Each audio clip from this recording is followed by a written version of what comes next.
High, আমি Priyanka's cooking passion চ্যানেলে আপনাদের সবাইকে স্বাগত। পুরো জিভে জল আনা দোকানের মতো পাপড়ি চাট আজ আমি বাড়িতেই খুব সহজে বানিয়ে দেখাবো। আশা করি আমার আজকের এই রেসিপিটি আপনাদের ভালো লাগবে। তাহলে দেরি না করে দেখে নিন আমার আজকের এই রেসিপিটি। পাপড়ি বানানোর জন্য সবার প্রথমে আমি এখানে নিয়ে নিচ্ছি 1 বাটি ময়দা, দিয়ে দিচ্ছি পরিমাণ মতো লবণ, আর দিয়ে দিচ্ছি সামান্য একটু জোয়ান। জোয়ানগুলোকে প্রথমে আমি হাতের তালুর মধ্যে নিয়ে এইভাবে একটু ঘষে দিচ্ছি। এইভাবে জোয়ানগুলোকে ঘষে দিলে খুব সুন্দর একটা ফ্লেভার আসবে।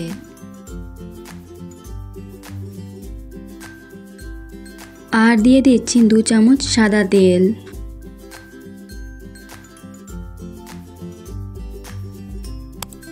এবার আমি এই সমস্ত শুকনো উপকরণগুলোকে হাত দিয়ে ভালোভাবে মিশিয়ে নেব।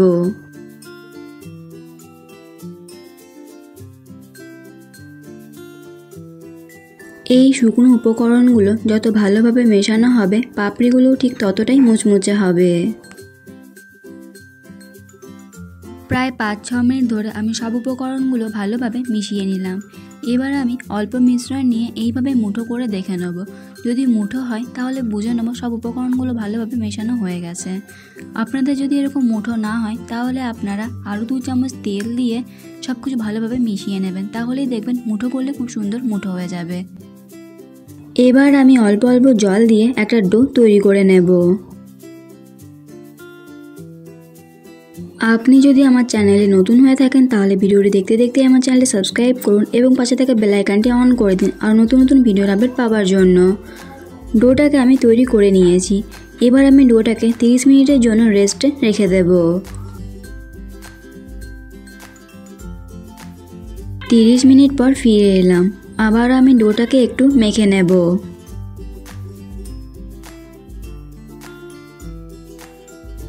ডোটাকে আমি ভালোভাবে মেখে নিয়েছি। এবার আমি এই ডোটা থেকে লেচি কেটে নেব।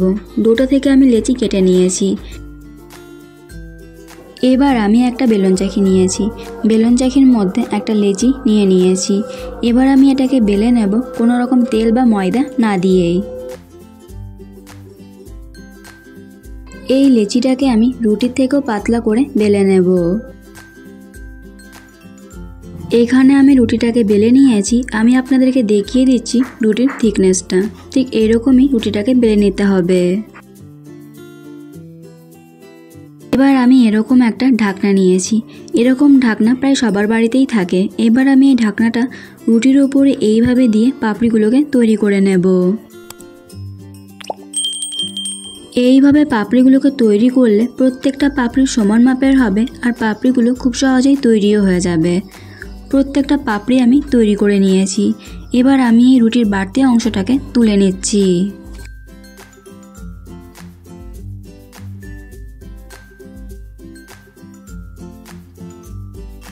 রুটির এই বাড়তি অংশটা দিয়ে আমি এভাবেই পাপড়িগুলো তৈরি করে নেব।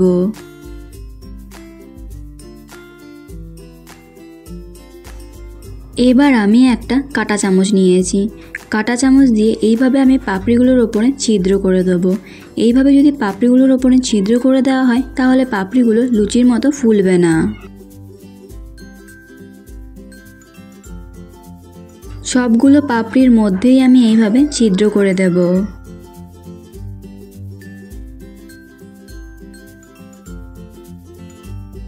সবগুলো পাপড়ি আমি তৈরি করে নিয়েছি। এবার আমি এগুলোকে ভেজে নেব। তার জন্য তেল গরম হতে বসিয়ে দিয়েছি। তেলটাকে কিন্তু খুব বেশি গরম করলে হবে না। এবার আমি তেলের মধ্যে পাপড়িগুলোকে দিয়ে দিচ্ছি।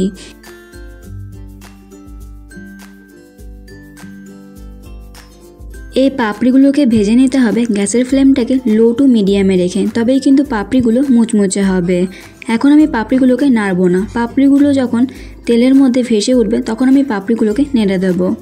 প্রায় 2-3 মিনিট পর আমি পাপড়িগুলোকে এবার একটু উল্টিয়ে দিচ্ছি।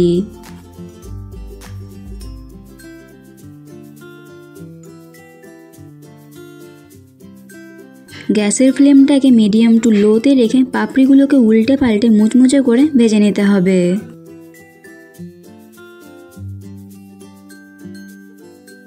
পাপড়িগুলোকে আমি উল্টে পাল্টে মুচমুচে করে ভেজে নিয়েছি। এবার আমি পাপড়িগুলোকে তেল ঝরিয়ে তুলে নেব।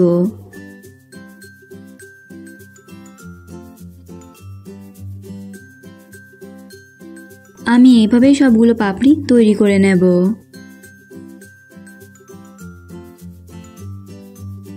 পাপড়ি চাট খাওয়ার জন্য এবার আমি আলুটাকে তৈরি করে নেব।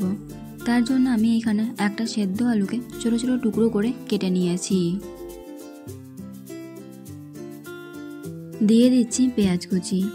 আপনারা এখানে এই পাপড়ি চাটটা নিরামিষভাবেও তৈরি করে নিতে পারেন। দিয়ে দিচ্ছি টমেটো কুচি। দিয়ে দিচ্ছি কাঁচা লঙ্কা কুচি। দিয়ে দিচ্ছি ছোলা। আমি এখানে ছোলাগুলোকে লবণ দিয়ে সেদ্ধ করে নিয়েছি। দিয়ে দিচ্ছি পরিমাণ মতো বিট লবণ।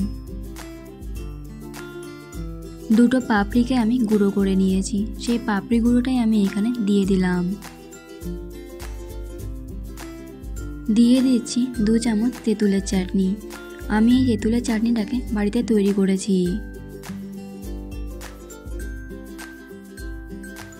এবার আমি সব কিছুকে ভালোভাবে মিশিয়ে নেব।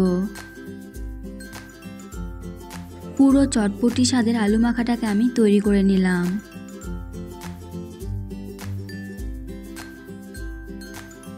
পাপড়িগুলোকে আমি প্লেটের মধ্যে ভালোভাবে সাজিয়ে নিয়েছি। এবার আমি আগে থেকে যে আলু মাখাটা তৈরি করে রাখলাম সেই আলু মাখাটাকে পাপড়ির ওপরে দিয়ে দেব। আমি এখানে পুরো আলু মাখাটাই পাপড়ির ওপরে দিয়ে দেব। পুরো আলু মাখাটাই আমি পাপড়ির ওপরে দিয়ে দিয়েছি। এবার আমি এর মধ্যে দিয়ে দিচ্ছি পেঁয়াজ কুচি।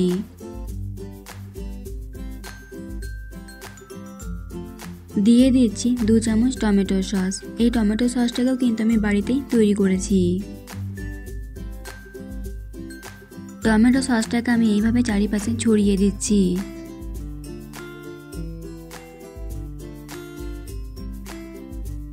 এবার দিয়ে দিচ্ছি আগে থেকে গুঁড়ো করে রাখা পাপড়ি। আপনারা চাইলে এখানে পাপড়ি গুঁড়ো নাও দিতে পারেন। দিয়ে দিচ্ছি তেঁতুলের চাটনি।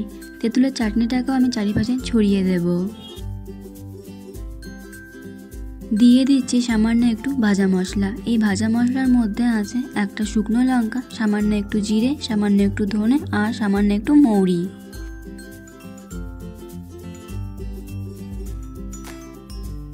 দিয়ে দিচ্ছি সামান্য একটু আমচুর পাউডার।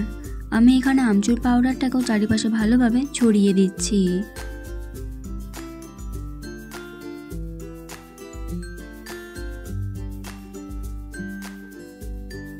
এবার আমি ওপর থেকে আরও একটু তেঁতুলের চাটনি চারিপাশে ছড়িয়ে দিচ্ছি।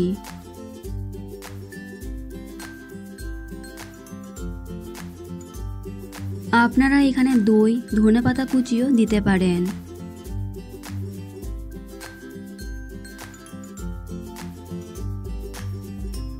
সব শেষে দিয়ে দিচ্ছি বেশ কিছুটা পরিমাণে আলুর ভুজিয়া। আর এই আলুর ভুজিয়াটা না দিলে যেন পাপড়ি চাটটা অসম্পূর্ণ থেকে যাবে। এই আলুর ভুজিয়াটা দেওয়ার কারণে কিন্তু পাপড়ি চাটটা খেতে দুর্দান্ত লাগবে।